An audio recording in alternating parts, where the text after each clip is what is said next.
अभी तक ना स्पेसिफिकली कंटेंट क्रिएटर्स के लिए कुछ भी इनकम टैक्स में मेंशन नहीं था पुराने इनकम टैक्स एक्ट में।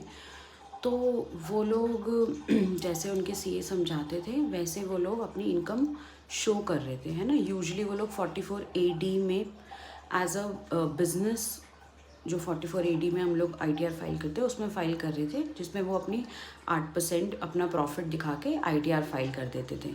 लेकिन अब नए इनकम टैक्स में स्पेसिफिकली कंटेंट क्रिएटर्स को बोल दिया गया है कि वो प्रोफेशनल्स की तरह, मतलब कि जैसे कि CA, डॉक्टर्स, लॉयर्स, ये लोग 44ADA में अपनी ITRs फाइल करते हैं, जिसमें उनको 50% of their income as profit दिखाना होता है।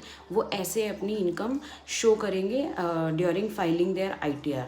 तो इसका क्या मतलब है हम समझते हैं। लेट्स सपोज कोई भी कंटेंट क्रिएटर है ना, जितने भी बड़े कंटेंट क्रिएटर हैं उन्होंने एनुअली 50 लाख रुपए अर्न किए अपने कंटेंट क्रिएशन से।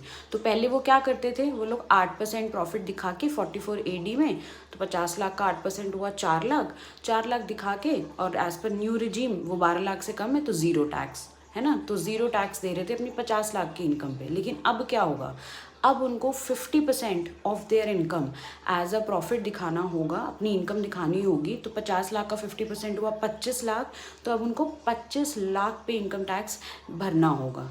तो content creators attention, now government has actually taken a serious step about content creator.